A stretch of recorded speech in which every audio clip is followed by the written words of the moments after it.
Magandang hapon, ito na po ang ating update ukol sa Tropical Depression Nando ngayong araw ng Huwebes, September 18, 2025. Simulan po muna natin dito sa dating si Bagyong Mirasol na ngayon ay tinatawag na natin sa international name na Tropical Storm Mitag. Ito po si Mitag ay nasa layong 465 kilometers sa kanluran ng Calayan, Cagayan. At ngayon meron po itong taglay na hangin na aabot sa 65 kilometers per hour at bugso na aabot sa 80 kilometers per hour. Kung napansin nga po natin, ay nag-intensify pa nga ito ngang si Mitag bilang depression po kanina, ngayon ay tropical storm category na. At ngayon nga po, mapapansin din po natin kahit malayo po ang si Tropical Storm Mitag sa ating mga kapuluan, ay ito nga pong kanyang extension ng mga kaulapan o yung trough po nitong tropical storm ay nakakaapekto pa rin dito sa may extreme northern Luzon, pati na rin po dito sa may Ilocos region. At ito naman po ang ating mga kaulapan dito sa kanlurang bahagi ng Luzon, Visayas, pati na rin konting bahagi dito sa Mindanao ay sanhi naman itong southwest monsoon na may konting enhancement po or pagpapalakas dahil naman nitong si Tropical Storm Mitag. Kaya't asahan po natin yung makalimlim na panahon na may tsansa ng mga scattered rain showers, especially during the afternoons and evenings po yan. Dito sa may Central Luzon area, particular sa Zambales, Bataan, pati na rin po dito sa may Pampanga, Bulacan, sa may Metro Manila, Western sections din po ng Calabarzon, sa may Mimaropa area, pati na rin sa may Western Visayas, Negros Island region at dito rin po sa may Zamboanga Peninsula. Kaya't posible po yung mga flash floods at landslides sa mga nabanggit na lugar, kaya't mag-ingat po yung ating mga kababayan. Dito naman po sa may silangang bahagi ng ating bansa, pansin na rin po natin yung mga pulu-pulong mga kaulapan dyan. Ito po yung ating mga localized thunderstorms. So, every afternoons po, potentially, meron po tayong mga localized thunderstorms dito po, especially sa may eastern side po ng ating bansa. Kaya anong bahagi man tayo ng ating kapuluan, ay magdala pa rin po tayo ng mga payong panangga sa ulan, pati na rin po sa init. Dumako naman po tayo dito kay Tropical Depression Nando. Sa ngayon, wala naman po itong direktang epekto pa sa anumang bahagi ng ating bansa, kahit wala po tayong nakataas na wind signal sa anumang parte po ng ating kapuluan. At ngayon po ay nasa layo po ito na 1,260 kilometers sa silangan ng Central Luzon. Meron po itong taglay na hangin na aabot sa 55 kilometers per hour at pagbugso na aabot sa 70 kilometers per hour. Patuloy po itong kikilos pa northwestward sa bilis na 15 kilometers per hour.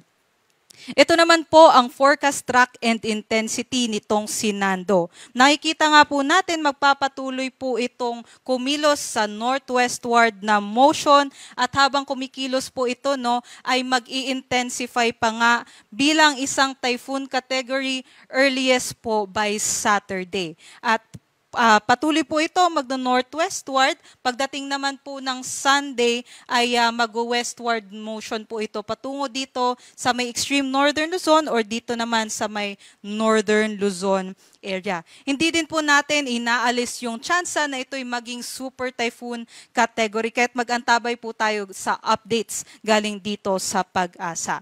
Simula nga ng Sunday ay asahan na po natin dahil malakas na nga po itong si Nando by that time, possibly maging typhoon category na nga po ito, ay hihilahin na niya yung southwest monsoon o habagat. Kaya't maaapektuhan na nga by Sunday, simula Sunday pa lang, ay meron na tayong combined effects ng southwest monsoon at nitong si Nando at posible nga po sa may western sections ng ating bansa ay uulanin na nga po tayo. Ito naman po ang ating aasahan na lagay ng panahon bukas sa Luzon, Visayas at Mindanao habang papalayo po itong si Tropical Storm Mitag ay magiging maliwalas naman po ang ating panahon sa Friday hanggang sa Saturday. At hindi naman natin inaalis yung tsansa na magkaroon po tayo ng mga localized thunderstorms, especially during the afternoons and evenings. Dito nga po sa may eastern side ng ating bansa, asahan natin ang maiinit na panahon kahit posibleng umabot sa 32 degrees Celsius sa may Legazpi at 33 degrees Celsius naman sa may Tuguegarao. Sa Metro Manila naman, posible po tayong mag-expect ng agwat na temperatura na 24 to 31 degrees Celsius. Dito naman po sa may Palawan, Visayas at Mindanao, asahan din po natin ang generally fair weather conditions at meron lamang po mga tsansa ng isolated thunderstorms nga sa afternoons or evenings. Ito naman po ang ating inaasahan na agwat ng temperatura kung saan mataas nga po yung ating mga temperatures, posibleng umabot sa 33 degrees Celsius dito sa may Zamboanga, Cebu, Cagayan de Oro City at sa may Davao.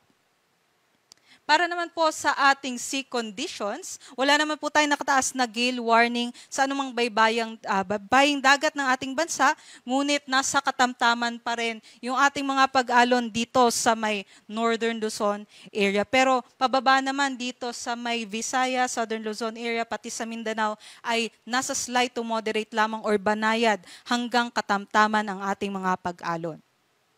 Dumako naman po tayo sa ating 3-day weather outlook from Saturday hanggang sa Monday. So asahan nga po natin, by Saturday, generally fair weather conditions na lang po tayo. Liban na lamang dito sa may Legazpi City or sa may Bicol region area, pati na rin po sa may Samar Islands, Aurora at Quezon dahil habang papalapit na nga po itong Nando, by that time sa Saturday ay posible na siyang nasa typhoon category, ay yung trough near extension ng mga kaulapan nito ay makakaapekto na nga at magdadala ng cloudy skies with scattered rains and thunderstorms dito sa may Bicol region, Samar Islands, Aurora at sa may Quezon din po. Dito naman sa may nalalabing bahagi ng Central Luzon, Southern Luzon, pati na rin sa Northern Luzon, asahan po natin yung generally fair weather conditions. Pero pagsapit nga po ng Sunday, mapapansin natin na may mga pag-ulan na po tayo dito sa may Luzon area, specifically po sa may western sections ng Luzon dahil po yan sa southwest monsoon na in-enhance ng ating Nando. Magpapatuloy po ito yung ating mga pag-ulan hanggang possibly by Wednesday po habang lumalapit itong si Bagyong Nando sa ating mga kapuluan. Dito naman po sa Visayas, kagaya nga po dito sa may Luzon area, ay pansin po natin generally fair weather conditions throughout the Visayas area po tayo by Saturday. Pero Sunday, enhanced na po ang ating southwest monsoon due to the Bagyong Nando po. Dito naman po sa may Mindanao, asahan po natin na magkakaroon tayo ng maliwalas na panahon na may tsansa ng mga isolated thunderstorms hanggang sa Sunday. Pero dahil nga po sa epekto ng southwest monsoon sa Monday po, magkakaroon na din tayo ng mga makulimlim na panahon na may kalat-kalat na pag-ulan, pagkulog at pagkidlat. Dito po sa Kalakhang, Maynila, ang araw po natin ay lulubog mamayang 5:55 p.m. at sisikat naman bukas ng 5:45 a.m. Para sa mga karagdagang impormasyon, bisitahin po ang ating social media pages sa X, Facebook at sa YouTube. At para sa mas detalyadong impormasyon, bisitahin ang ating website sa pag-asa.dost.gov.ph. Manatili po tayong nakatutok dito sa Pag-asa ukol sa mga updates dito kay Nando. At yan lamang ang latest galing dito sa Pag-asa Weather Forecasting Center. Ito po si Lian Loreto. Mag-ingat po tayong lahat.